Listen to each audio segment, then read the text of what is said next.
Doctor, appreciate it. This is astounding because you have big projects enter small towns with the hope of job creation and upliftment. You're finding something totally different.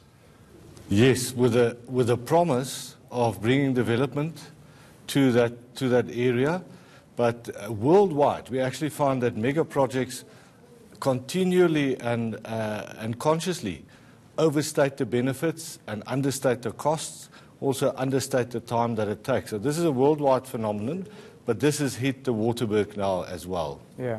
What have you found in the town of Lephalale? What is the devastating effects that Medupi has had on that town?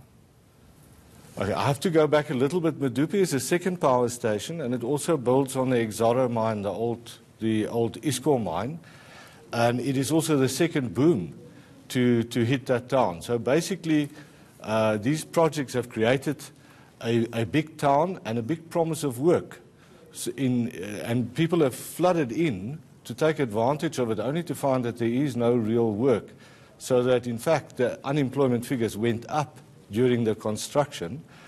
At the height, there were around 24,000 people working on the construction, but most of them have now been demobilized. So the unemployment figures are very high. So you take a town, you give it a boom, it expands to a certain degree, and then it just goes into a bust. A lot of overcapacity and a lot of businesses and a lot of unhappy people. So whose fault is that? Because you get these big developments going to small towns, people hear about it, they go there with the hope of finding jobs. I mean, are people being misled by these companies, or do they make these decisions and go to those towns with the hope of getting a job? I think it's a combination. They are misled, but they also have they're also desperate people because of unemployment.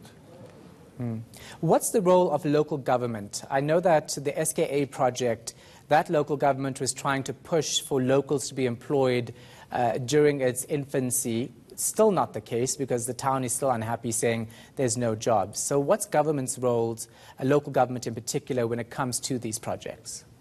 Well, in Lephalale, local government was not part of the decision-making for either the first or the second boom. But local government then has to respond and expand services and find places for people to live. At the moment, there's a dysfunctional system where many of the local government politicians intervene in the labour market, promise people jobs, even go with lists of jobs for people, and this then doesn't come through. Yeah. So going forward, we have these big booms, you call it, and then, of course, not working out for people in terms of employment, but still very powerful in terms of our economy. Medupi is said to be a failure, but officials would argue that it's going to keep the lights on eventually when it gets working right. In the future, once it starts operating at max, do you see more job creation? Well, what we see is that within the next 12 years, we have to move out of coal because of the pressures of climate change, which will, if we don't, the planet will be unlivable. So as a result, the coal as a whole will close down in these next 12 years, or we will face catastrophe. As coal closes down, it needs to be replaced by renewable energy. There needs to be a strategy for renewable energy. There needs to be job creation. So as long as we stay stuck in coal and do not do that planning and do not accept these realities of responding to climate change, we are basically planning a coal crash. And that, we are not sure that, well, we actually don't think Medupi will function for the whole of its planned life, because coal will come to an end. And that is something that we found that local government is not aware of at all.